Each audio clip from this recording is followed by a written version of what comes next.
Tara Lynn Grant was born on the 22nd of June, 1972, in Michigan. Her childhood was primarily spent on a farm, where she developed a deep love for the outdoors, riding horses, and assisting her parents with the various animals. During her school years, Tara was notably active in sports, participating on both the cheerleading and basketball teams, and also showcasing her musical talent in the school band. After graduating from high school, Tara attended the University of Michigan, where she met Stephen Grant. They began dating, and soon after her graduation, they married. With a business degree in hand, Tara embarked on a successful career at a large international company, quickly ascending the corporate ladder. Stephen, on the other hand, had initially harbored ambitions in politics, having served as an assistant to a state senator during his university days. However, when the senator retired, Stephen found himself without a job, leading him to work part-time at a small tool-making shop owned by his father. 4 years into their marriage, the couple welcomed their daughter, followed a few years later by their son. After the birth of their second child, the family purchased a new house in a prestigious neighborhood in Macomb County, Michigan, just outside of Detroit. By this time, Tara had made significant progress in her career, but her demanding role came with notable drawbacks: extensive travel. She frequently flew to different states and countries, meaning she could only spend weekends at home with her family. Due to Tara's constant travel, Stephen took on most of the child care responsibilities. His flexible schedule at his father's company allowed him to be present for the children, but juggling work and child care proved challenging. This led them to decide to hire a full-time nanny through a special program that facilitated finding international nannies who would live with the family. Thanks to her substantial income, Tara could afford this arrangement, and they soon hired a young woman from Germany. The nanny quickly bonded with their children and assumed most of the child care duties.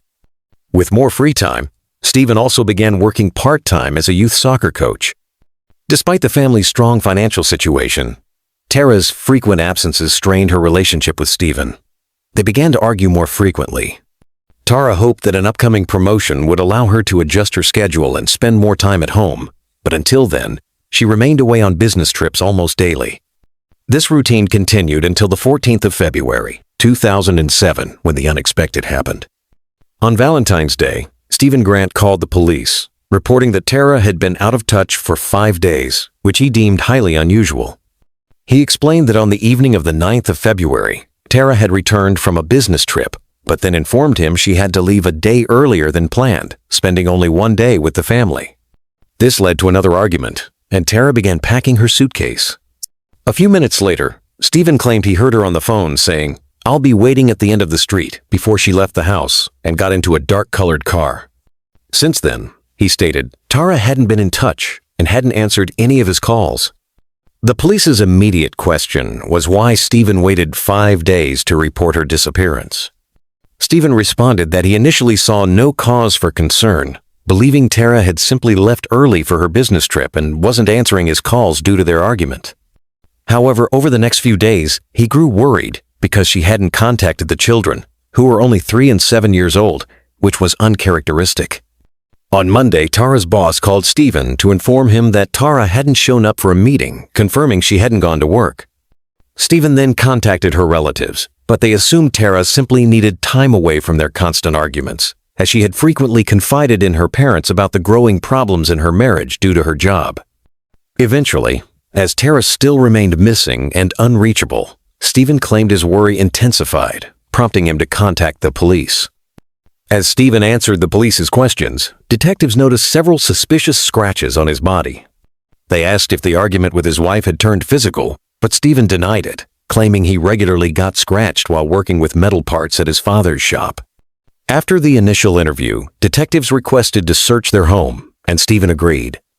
Upon arrival, they found that all of Tara's personal belongings, including her documents, purse, and suitcase, were missing.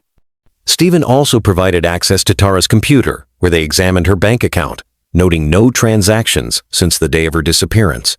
This seemed odd, as any travel would have required purchases for tickets or hotels. During the initial house search, no immediate clues or signs of foul play were found, leaving police to focus on tracing Tara's movements since the 9th of February.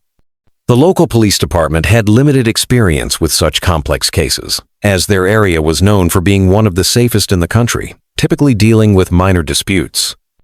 They asked Stephen to undergo a polygraph test, but he became outraged, asserting he would never harm his wife, and began to cry. The police left his house to consider their next steps. The following morning, Stephen suddenly called them, stating he was ready for interrogation. However, moments later, his lawyer contacted detectives, advising against it. Police, as standard practice and due to the lack of other leads, considered Stephen a person of interest. Tara's relatives, friends, and colleagues all confirmed they hadn't heard from her since the 9th of February, and her bank account remained inactive. Detectives, determined to interview Stephen, found a new approach. His driver's license had been revoked, yet he continued to drive. Officers waited for him to get behind the wheel, then arrested him.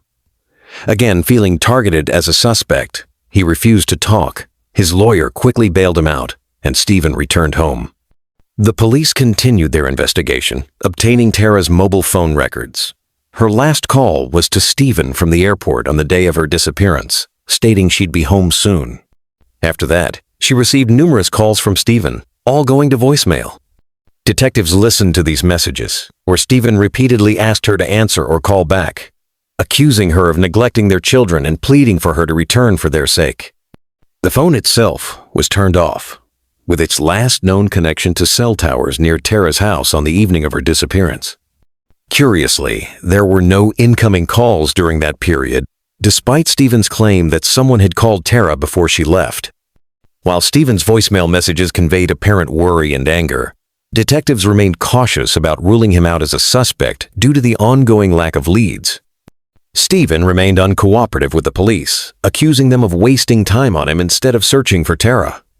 Instead, he actively engaged with the media, which began covering the case extensively from its early days. Tara's mysterious disappearance quickly drew widespread public attention, and Stephen appeared in front of cameras almost daily, pleading for her to come home.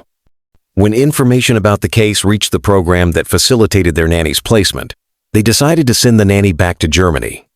Before leaving, she gave a statement to the police, speaking positively about her time with the family.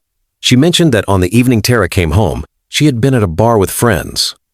Upon returning, she saw Stephen, who seemed upset, and told her that Tara had just left the house.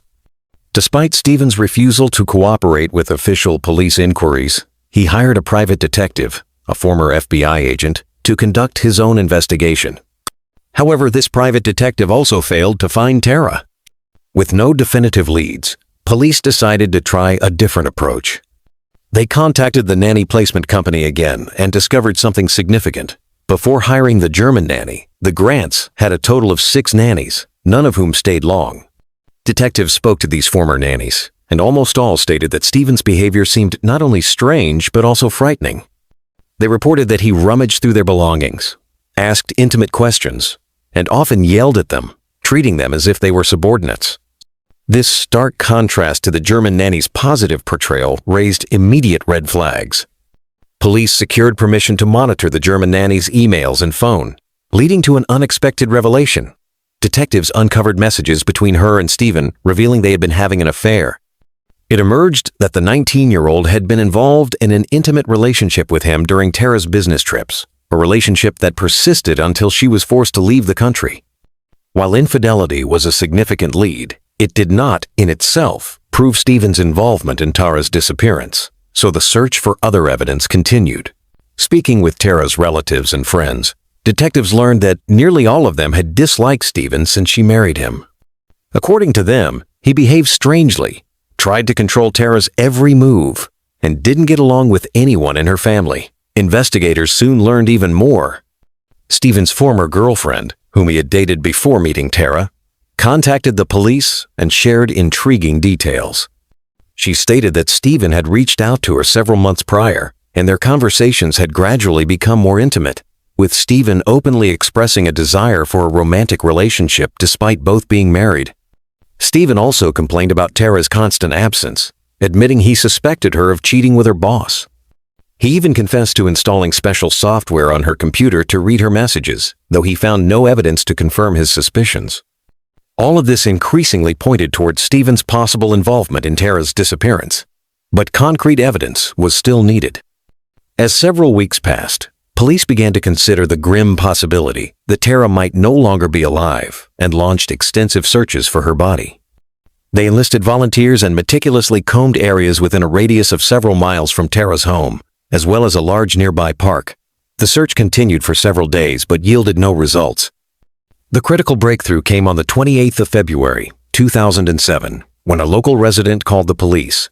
The woman had been walking in the same park, aware of Tara's disappearance and the ongoing search. Remaining vigilant, she noticed something strange under one of the trees along the trail, a plastic bag covered with branches and snow. It was clearly filled, and upon closer inspection, she saw rubber gloves, what appeared to be metal shavings, and a dark red substance at the bottom. She wisely took the bag with her and handed it over to the police. Detectives immediately suspected the dark red substance was blood and sent the bag to the lab. Experts warned that DNA analysis could take up to 2 months due to a high workload. But initial examination confirmed it indeed appeared to be human blood. The police immediately focused their search efforts on the area where the bag was found, deploying all available resources. Meanwhile, Stephen did not participate in the search, citing police bias. Instead, he gave a lengthy interview to a news channel, making several highly questionable statements. He repeatedly criticized Tara for being absent from home, labeling her a bad mother, and claimed he handled almost all parenting responsibilities, asserting he was a better mom than she was. When reporters asked about their financial situation and whether he lived mostly on Tara's money, Stephen became angry, insisting he didn't need a penny from her. Throughout the interview, he repeatedly condemned Tara and emphasized the difficulties of their marriage, even accusing her of infidelity without providing evidence. As Stephen was giving his interview, detectives made significant progress. They had previously attempted to obtain a search warrant for Tara's home without success due to insufficient grounds, and Stephen had prevented them from searching it voluntarily. However, after the blood-stained bag was discovered in the park, the judge granted the warrant. Police arrived at the house, and around the same time, Stephen returned after his interview. Detectives informed him of the warrant, and Stephen opened the door before calling his lawyer. The lawyer inquired if his client was under arrest, and the police answered no. Stephen then said he would take his dog for a walk, fetched it from the house, and left, while the police began their search. They went through room by room, eventually reaching the garage. There, one of the detectives noticed a large green container with several plastic bags inside. Slitting one open, they found an unknown substance, along with what appeared to be women's clothing. Opening another bag, the officer realized with horror that it likely contained human remains. In total, there were 5 bags in the container, and detectives quickly confirmed they contained the dismembered remains of a woman. The police realized they had found Tara's body, and Stephen must be her murderer. However, Stephen had not returned, so the police immediately began searching for him. They feared he might flee or harm someone else, knowing he was likely headed for prison. Meanwhile, officers called in reinforcements for the park search, as only a portion of Tara's remains were found in the garage. Over 100 officers from neighboring districts were dispatched, and their efforts quickly paid off. Several hundred yards from where the bag was initially discovered, they found another part of the body, and later, they located the head. Due to the cold temperatures, the remains were well preserved, allowing detectives to confirm they belonged to Tara. They found several more body parts, and as night fell, the search was suspended until morning. All this time, detectives also tried to locate Stephen, but to no avail. They reached out to his friends, and one revealed that Stephen had called him, informing him about the search at his house and asking to be picked up from the street. Stephen's friend drove there and took him to his home. On the way, he noticed Stephen behaving strangely. He seemed scared, his hands were shaking, and he appeared on the verge of a breakdown. When they arrived at the friend's house, Stephen said he wanted to see his children and asked to borrow the friend's car. At that time, Stephen's children were in another state under the care of his sister. The friend lent him his pickup, and Stephen left. The police requested information about Stephen's phone and credit cards, which quickly allowed them to determine his route.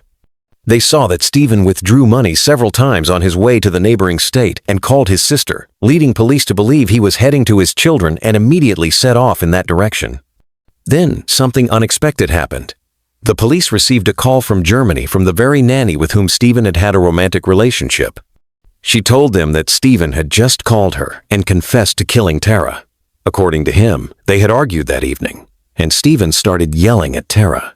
Tara then slapped him in the face, and he flew into a rage, pushing her.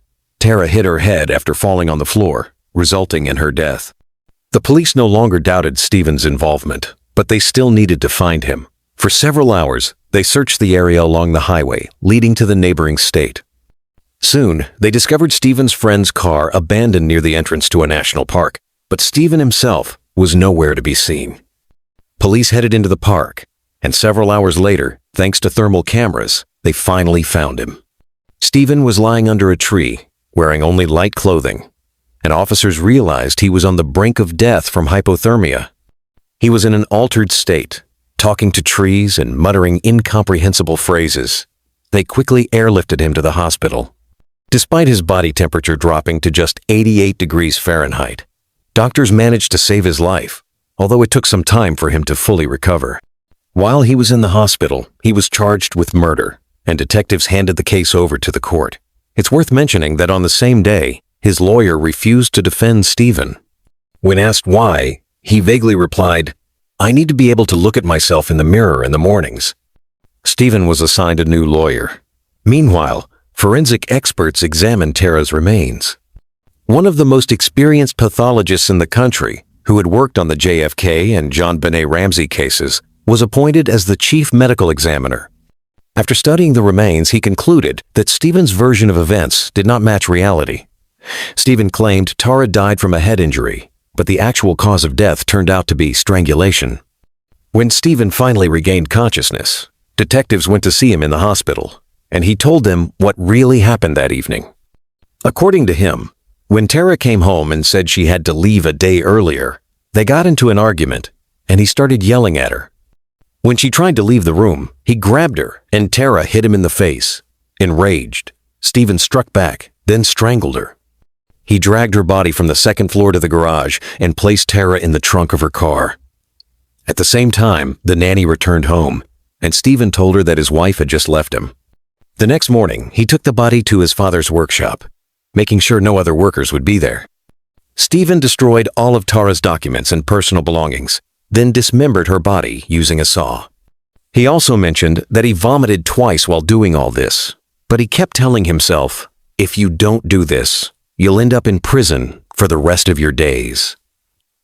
Several hours later, he packed the remains into plastic bags, placed them in a container, and returned home, leaving the body in the car for a few days.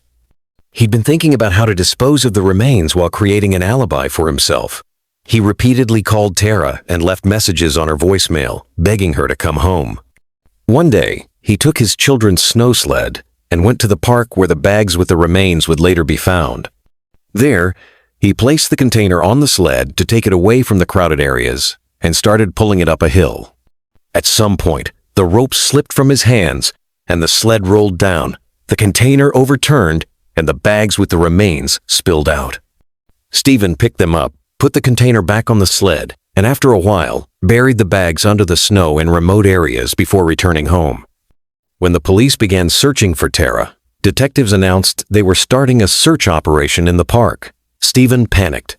He remembered that one of the bags, the largest one, was hidden quite poorly, so he feared it would be found quickly. He walked to the park, took a few bags, slung them over his shoulder, and carried them to his father's workshop, leaving them right on the roof. The day before his interview, he took the container from home, went to the workshop, retrieved the bags, and brought them back to his garage. To his surprise, the next day, the police obtained a search warrant for the house where they found these bags in the container. After that, Stephen confessed that when his guilt became apparent, he had not planned to surrender alive. However, he couldn't carry out his plan and survived, despite almost freezing to death. Throughout the conversation with the police, Stephen showed no signs of remorse. On the contrary, he often smiled and joked, even when describing how he disposed of the body. While Stephen awaited trial in prison, His children continued living with his sister. However, Tara's family wasn't happy with this arrangement. Stephen's sister continued to communicate with him, feeling sorry for him, and even joked about Tara's murder. Eventually, Tara's relatives succeeded in having the children stay with Tara's sister, but Stephen's family still had the right to see them. The trial began in November 2007, and Stephen did not deny his guilt. Nevertheless, his new lawyer tried to argue for a lighter sentence, explaining that Stephen committed the crime after many years of marital problems caused by his wife's frequent absence. During the trial, it also emerged that Stephen had lied about Tara's plans to leave a day earlier. Her boss testified that Tara had no additional meeting scheduled and was supposed to start her work at the usual time. Tara's sister, who spoke with her shortly before the murder, confirmed this, stating Tara had told her she would be home all weekend as usual.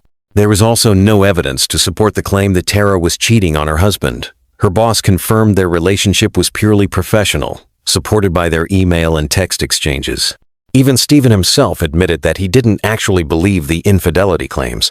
The prosecution failed to prove that Stephen had planned the murder in advance. Apparently, he committed the crime in a fit of rage, which led to charges of second-degree murder rather than first-degree. On the 21st of December, 2007, the jury unanimously found Stephen guilty. On the 21st of February, 2008, Stephen Grant was sentenced to a minimum of 50 years in prison with a maximum of 80 years. His lawyer tried to appeal the verdict, but to no avail.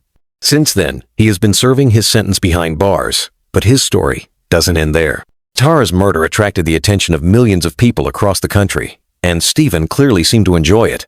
While in prison, he began writing a book and planned to release it with the help of his sister. They even discussed the possibility of a film adaptation, and Stephen pondered which famous actor could play him. In 2008, something else came to light. Stephen's children told their aunt that they had actually seen their father killing their mother on that fateful evening. They had come out of their room after hearing screams and witnessed the entire ordeal. When this information appeared in the media, Stephen's relatives accused the children of lying and continued to defend him. Also in the same year, it became known that Stephen's father, who unlike other relatives didn't support him, could not live with what his son had done, and his body was found in his own home. As of the current date, June 2025, Stephen Grant, now 55 years old, remains incarcerated in a Michigan state prison.